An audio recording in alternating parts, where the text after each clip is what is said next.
నువ్వు వాళ్ళ తట్టు తిరగద్దు. ఏ విషయంలో? దేవుని వాక్యాల విషయంలో.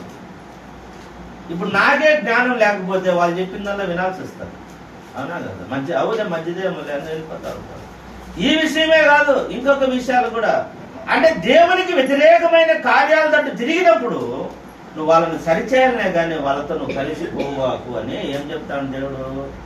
నువ్వు నా నోటిగా ఉండాలంటున్నావు. నిన్ను ఎట్ట చేస్తా అంటే ఇత్తడి ప్రాకారము, నిన్నెవరు ఛేదించలేరు.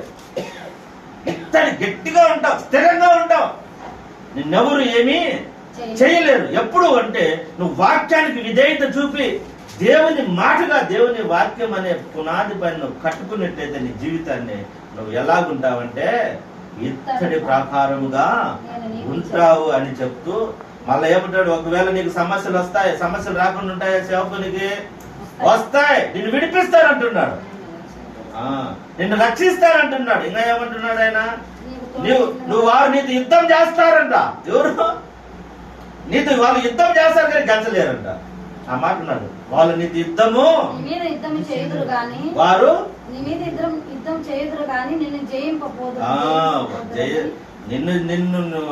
నిన్నందరూ నేనున్నా, మనమున్నాం. నీవు దేవుని పైన నిలబడితే నీ మీద అనేక మంది యుద్ధం చేస్తారని గెలిచిన మా విజయం మాత్రము సాధించలేదు. యుద్ధం చేస్తారు నీ మీద, కానీ ఓడిపోతారు. ఎప్పుడు అంటే నువ్వు దేవుని పైన స్థిరంగా ఉన్నప్పుడు, దేవుని వాక్యం పైన స్థిరంగా ఉన్నప్పుడు, దేవుని మాటలు గట్టిగా పట్టుకున్నప్పుడు, దేవుని వాక్యాన్ని భుజించినప్పుడు నువ్వు స్థిరత్వం నీకుంటుంది. నువ్వు నిలబడినప్పుడు నీ మీద యుద్ధానికి అందరూ వస్తారు, కానీ వాళ్ళు మాత్రము ఓడిపోతారు. నువ్వు గెలుస్తావు, గెలిపించేది నేనే. ఈరోజు దేవుడు అంటాను, దేవుని ప్రేమిస్తాను. మాటలపై నిలబడుకున్నామా? స్థిరంగా ఉన్నామా లేదా? స్థిరంగా ఉన్నామా? ఎవరు చెప్తే కూడా వాళ్ళ మాటలు ఉన్నాం. మన ఇంటికి వస్తారు, ఏమ్మా ఆదివారం ఈరోజు చర్చికి వద్దులే అంటారు. ఎవరు? హిందువులు ఉంటారు, మన బంధువులు హిందువులు ఉంటారు. ఈరోజు మా ఊళ్ళో తిన్నాలి బదాం ఆదివారం అంటారు. నేను రాను, మాకు ఆదివారం ముఖ్యం సేవ అంటాను. ఏంకా ఈ వారం బాగపోతే 52 ఆదివారాలు ఉన్నాయి, ఏ వారం బాగకూడదు? ఈ ఆదివారంతో నువ్వు భక్తి అంతా వచ్చేసిన నీకు ఈ ఆదివారం మా తినాలనుకుంటారు. అప్పుడు మనం కలిసిపోయినామంటే ఏమన్నట్టు?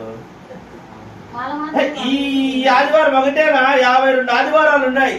ఆ పాస్టర్ అడిగిపోతాడు, ఆ చర్చి అడిగిపోతుంది, ఆ వాక్యం అడిగిపోతుంది, నీ భక్తి అడిగిపోతుంది, నీ బుద్ధి అడిగిరా అంటే సరేలే నువ్వు పోయినావంటే నీకు స్థిరత్వం లేనట్టు. వాళ్ళ తట్టు నువ్వు తిరిగినావు. నేను ఇక్కడికి పోవాలా, ఆదివారం నా దేవుని సన్నిధిలో ఆరాధించాలా, అది నాకు నేను రాలేను, నన్ను నువ్వేమన్నా అనుకో అంటే ఏమో మళ్ళీ మా ఇంటికి రారేమో అని పోయినానంటే, మళ్ళీ మమ్మల్ని దేనికి పిలిచరేమని పోయినానంటే స్థిరత్వం లేదు. నువ్వు దేవునిపై నిలబడుకోవాలా. అలాంటప్పుడు నువ్వు ప్రతి ఒక్క దాంట్లో ఓడిపోతావు. ప్రతి ఒక్క దాంట్లో ఓడిపోతావు. నువ్వు ఎప్పుడైతే నిలబడతావో నీ మీద యుద్ధం చేసినా కూడా ఏం చేస్తాడు దేవుడు? గెలిపిస్తాడు. ఆయన కోసం నిలబడితే బాగా అర్థం చేసుకోండి ఈ మాటలు నేను చెప్పేది. ఎందుకంటే స్థిరత్వం అంటే ఏదో కాదు. స్థిరత్వం అంటే ఏదో కాదు. యుద్ధం అంటే కత్తులు ఎత్తుకొని కాదు, బంధువుల ద్వారా, కుటుంబ సభ్యుల ద్వారానే వస్తాయి యుద్ధాలని. మనకు యుద్ధాలు బయట నుంచి మనకు రావు, ఇంట్లో నుంచి వస్తాయి యుద్ధాలు. జాగ్రత్తగా ఉండాలా. కాబట్టి ఇత్తడి ప్రాకారం రక్షించేది బలాత్కారం ఉండే ఉండేది. బలాత్కారులు అంటే బలవంతం చేస్తారు, నిన్ను చేయి పట్టుకుంటారు, నువ్వు లేకపోతే ఈ కార్యమే జరగదంటారు. బలాత్కారులు వాళ్ళు ఏం చేస్తారంట? చెయ్యి పట్టి లాగుతారు. ఆ అమ్మ నేను చెయ్యి పట్టి 2 చేతులు పట్టుకున్నా, నా ఇంటికి రా ఈరోజు పంటకి అని ఆమె నన్ను విదిలించుకొని పోయింది. అంత కేర్లెస్ నిన్ను బలవంతం చేస్తారు.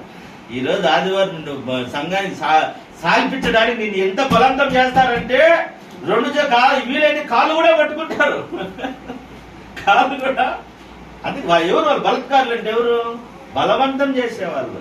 ఆ మాట ఉందే, బలత్కారులు అంటే గట్టి చదువు. బలత్కారుల చేతిలో నుండి నిన్ను